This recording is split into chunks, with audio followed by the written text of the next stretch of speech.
Hi everyone, my name is Rahul Singh. मैं again आया हूँ आपके पास अपना दूसरा वीडियो लेके, जिसमें हमारा टॉपिक है what after 12th science. 12th science के बाद हमें क्या करना चाहिए। देखिए, ये तो सबसे बड़ा सवाल होता है बच्चों के दिमाग में कि 12th साइंस के बाद क्या करना चाहिए। बट उससे बड़ा सवाल जो है वो है कि आपका परसेंटेज कितना है। अगर जैसे फॉर एग्जांपल आपका परसेंटेज है 45, 55 है ना, और आप बोल रहे हैं कि मुझे MBBS करना है, मुझे मेडिकल कोर्सेज करने हैं बड़े बड़े, है ना, इंजीनियरिंग करना है, B फार्म करना है। उसके पहले आपको आपका परसेंटेज को ध्यान देना होगा, बिकॉज परसेंटेज के बिना तो कुछ नहीं हो सकता।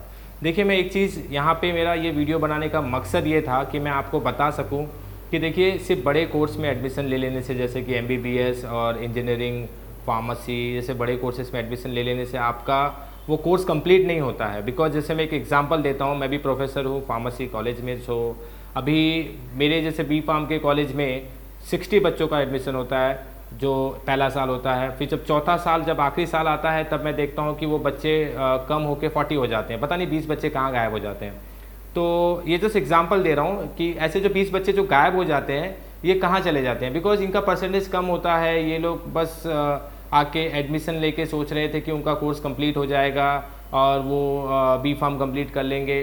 बट ऐसा होता नहीं है, क्योंकि आपका परसेंटेज अगर बहुत कम है तो B फार्म जैसे कोर्स आप कर नहीं पाएंगे। बिकॉज देखिए, जब कोई भी बड़ा कोर्स होता है उस पर साफ साफ मेंशन किया रहता है कि आपका मिनिमम परसेंटेज क्राइटेरिया जो होता है 50 होना चाहिए, 60 होना चाहिए। इस तरीके से कुछ गवर्नमेंट एक बाउंडेशन बनाती है। क्यों बनाती है?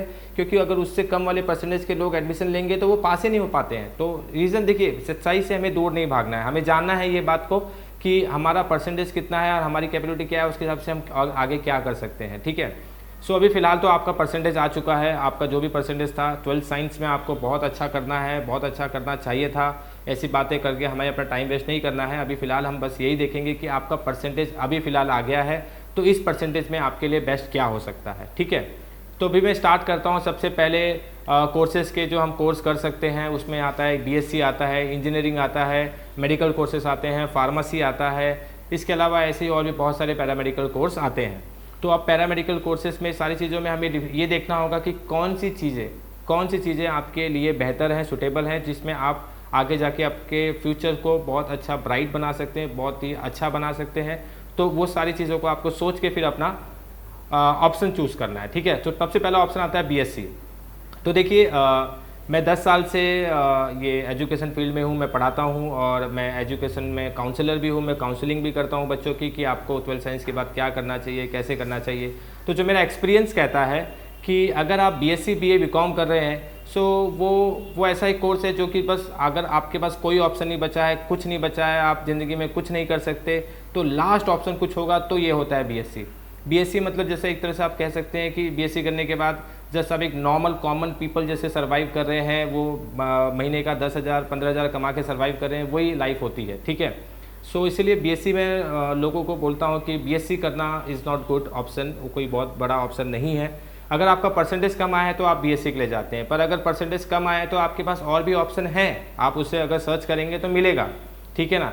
जैसे फॉर एग्जांपल मैं भी बात करता हूँ डिप्लोमा इन फार्मेसी की।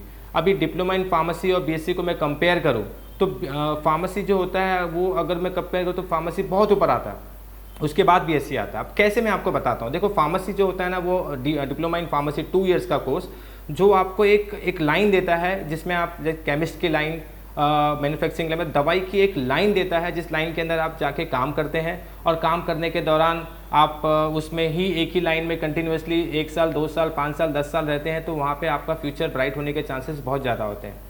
बट वहीं पे अगर एज़ कंपेयर करूँ मैं BSc से, तो BSc में क्या होता है कि BSc करने के बाद आप सबसे पहले तो आपको कोई पर्टिकुलर लाइन नहीं मिलती है कि हाँ मुझे मेडिसिन की लाइन एक मिल गई, हाँ मुझे सिविल इंजीनियरिंग की एक लाइन मिल गई, मुझे एक मेडिकल कोर्स की लाइन मिल गई, ऐसा कुछ, जैसा एक्सरे जैसे टेक्नीशियन की कोई लाइन मिल गई, ऐसा कुछ नहीं होता है BSc में।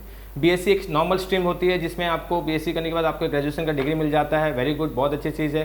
But what about the future, मतलब आप आगे चल के क्या कर सकते हैं। तो इसमें सबसे अच्छा ऑप्शन क्या होता है कि फार्मेसी जो होता है, फार्मेसी आपको एक बहुत ही ब्राइट फ्यूचर देता है। क्यों?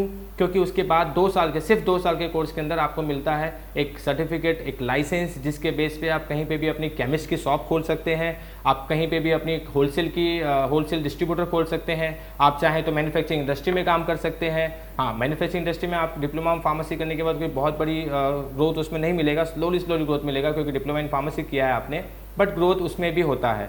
इसके अलावा आप मेडिकल रिप्रेजेंटेटिव बन सकते हैं। ऐसे बहुत सारे तमाम ऑप्शन आपको डिप्लोमा इन फार्मेसी में मिलते हैं, बिकॉज वहाँ पे आपको एक लाइसेंस मिलता है, एक बोलते कह सकते हैं, एक आपको एक अवधि मिलती है जहाँ पे आप इंडियन फार्मासिस्ट अपने आप को कह सकते हैं और फार्मेसी से रिलेटेड सारे जॉब कर सकते हैं।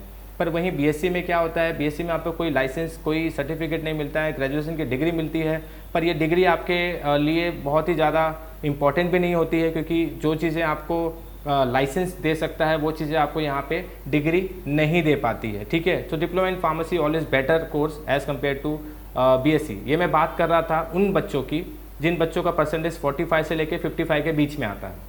45 से लेके 55, आप कह सकते हैं 60 भी, 45 से लेकर 60% के बीच में अगर आपका परसेंटेज है तो आपके लिए सबसे बेटर, सबसे बेस्ट ऑप्शन होता है डिप्लोमा इन फार्मेसी। आपको वही कोर्स करना चाहिए, क्योंकि 2 साल के कोर्स में आपको आपकी अर्निंग स्टार्ट हो जाती है। 2 साल के कोर्स में आपका जो खर्चा होता है वो बहुत कम होता है।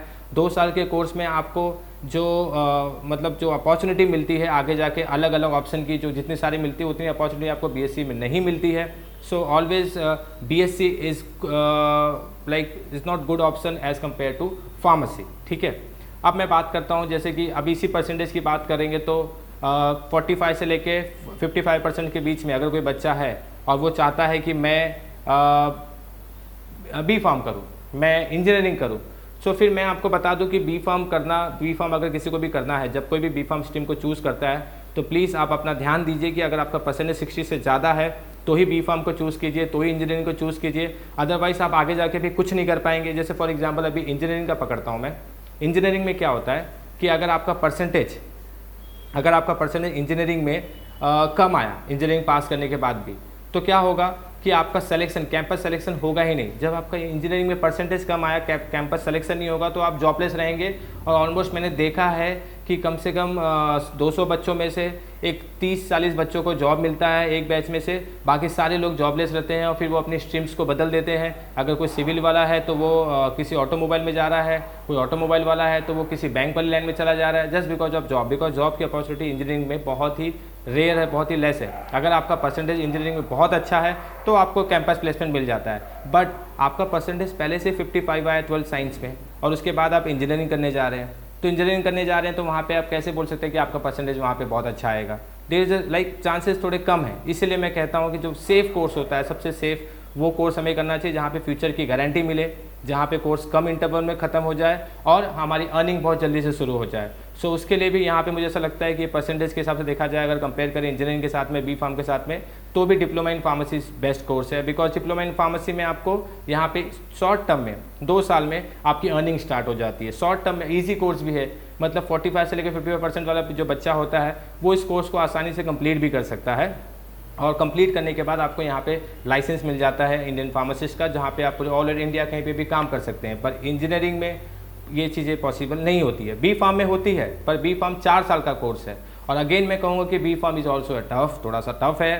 सो टफ होने की वजह से 45 से लेकर 55% के बच्चों का मुझे लगता है कि रिस्क है कि आप ये कर पाएंगे कि नहीं कर पाएंगे। इसलिए बेटर यही होगा कि पहले आप डिप्लोमा इन फार्मेसी कर लें, उसके बाद आप बी फार्म करें। और बी फार्म में जब आपका एडमिशन होगा तो वो लेटर एंट्री में होगा। लेटर एंट्री मतलब होता है आपका एडमिशन डायरेक्टली सेकंड ईयर में होगा, और सेकंड ईयर में एडमिशन होगा तो आपको वहाँ पे 3 साल लगते हैं। तो टोटल 2 साल डिप्लोमा के, 3 साल बैचलर के मिला के 5 साल होता है। तो वो 5 साल हमें ज़्यादा अच्छा रहेगा, बिकॉज 5 साल में कंप्लीट है कि मतलब अगर ये बी फार्म आप कंप्लीट नहीं भी कर पाए क्योंकि आपको टफ अगर लगा, कुछ भी ऊपर नीचे हुआ, तो एटलीस्ट आपका डिप्लोमा फार्मेसी कंप्लीट है, आपके पास लाइसेंस है, आपके पास सर्टिफिकेट है, तो आप आसानी से कहीं भी जॉब कर सकते हैं। आसानी से 20 से 25 हज़ार महीना कमा सकते हैं और आसानी से आप मेडिकल स्टोर खोल सकते हैं। इस तरीके से बहुत सारे ऑप्शन आपके पास होते हैं। ठीक है, अब अगर मैं बात करूँ परसेंटेज, अगर आपका परसेंटेज 60 से ज़्यादा है तो आप स्टार्ट कर सकते हैं, आप जा सकते हैं बी फार्म में।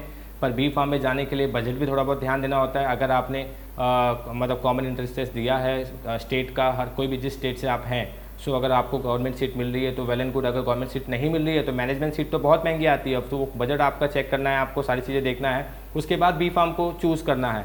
और अगर आपका परसेंटेज ज़्यादा भी है और आपका बजट कम है, आपको अर्निंग फटाफट स्टार्ट करनी है, तो you go for diploma in pharmacy. Diploma in pharmacy कर लीजिए, उसके बाद आप बी फार्मेसी कर लीजिए, कोई आपको उसमें रोक टोक नहीं होगी, क्योंकि 2 साल में आपका एटलीस्ट लाइसेंस आ जाएगा तो आपकी कुछ अर्निंग स्टार्ट हो जाएगी। देन साइमल्टेनियसली आप बी फार्म करते करते आप कहीं पे भी 4 घंटा मेडिकल में जाके काम कर रहे हैं तो आपको कुछ ना कुछ तो अर्निंग वहाँ से चालू रहेगी, तो आपका बी फार्म कोर्स है वो आसानी से निकल सकता है। ठीक है, सो ये सारा चीज़ें मैंने आपको जो आज बताई है मैं टोटल कंक्लूड करके बताऊँगा। कंक्लूड करके ये होता है कि अगर आपका परसेंटेज 45 से लेके 55 या 60 तक के बीच में है, सो आपके लिए बेस्ट ऑप्शन जो होता है वो होता है डिप्लोमा इन फार्मेसी। 2 इयर्स का कोर्स होता है जिसमें आपको जिसमें आपको 2 साल के अंदर एक पास करने के बाद आपको 3 महीने का मेडिकल ट्रेनिंग करना होता है, और मेडिकल ट्रेनिंग के बाद इमीडिएटली आपको सर्टिफिकेट मिलता है, लाइसेंस मिलता है, जो लाइसेंस आप कहीं पे भी पूरे ऑल ओवर इंडिया में कहीं पे भी केमिस्ट शॉप खोल सकते हैं, होलसेल अपना डिस्ट्रीब्यूटर खोल सकते हैं, इसके अलावा मेडिकल रिप्रेजेंटेटिव का जॉब कर सकते हैं। गवर्नमेंट फार्मासिस्ट की जो बहुत सारी वैकेंसीज निकलती है रेलवे में, नगर पालिका में, नेवी में, जैसे बहुत सारे अलग अलग डिपार्टमेंट में, हॉस्पिटल्स में, गवर्नमेंट हॉस्पिटल्स में, वहाँ पे भी आप डिप्लोमा इन फार्मेसी के जरिए, सर्टिफिकेट लाइसेंस के जरिए वहाँ पे आप अप्लाई कर सकते हैं, वहाँ पे आप गवर्नमेंट जॉब भी ले सकते हैं। जैसे तमाम ऑप्शन जो होते हैं आपको डिप्लोमा इन फार्मेसी में मिल जाते हैं। सो डिप्लोमा इन फार्मेसी ये परसेंटेज के बेस पे एक होता है। दूसरा एक होता है कि अगर आपका बजट भी कम है, आपको इमीडिएटली 12वीं पास करने के बाद अर्निंग स्टार्ट करनी है और अर्निंग के साथ साथ आपको अपनी पढ़ाई भी कंटिन्यू रखनी है, तो आप डिप्लोमा इन फार्मेसी तो भी कर सकते हैं, क्योंकि डिप्लोमा इन फार्मेसी 2 साल करने के बाद आपको लाइसेंस मिल जाएगा तो आपकी अर्निंग स्टार्ट हो जाएगी। या फिर साइड बाय साइड आप बीएससी बी फार्म जैसे कोर्स कर सकते हैं। और यहाँ पे क्या होता है कि आपको सिर्फ 4 घंटा काम करना होता है, 4 घंटे बस काम कीजिए, ऐसी कोई जो जहाँ पे आप सिर्फ 4 घंटा काम करें और बाकी जो टाइम है वो आप अपना दे सकें पढ़ाई को, कॉलेज को और जो भी स्टडीज़ को, जिससे कि आपके वो कोर्स भी अच्छे से चलें। मान लीजिए वो कोर्स नहीं भी होता है तो आपका एक सर्टिफिकेट है, लाइसेंस है, जहाँ पे आप बेहतर से बेहतर परफॉर्म कर सकते हैं। Thank you. मुझे ऐसा लग रहा है कि आज इस टॉपिक के लिए मैंने जो आपको बताई वो इन्फॉर्मेशन आपके काम आएगी। अब मैं मिलूँगा आपको अपने अगले वीडियो में और मैं उसमें आपको बताऊँगा कि और फार्मेसी के अंदर कौन से बड़े अवसर आ रहे हैं, कौन से बड़े अपॉर्चुनिटीज़ आ रही हैं जिसको आपको ग्रैब करना चाहिए और जिससे आपको आगे चल के फ्यूचर में फ़ायदा होगा। Thank you very much.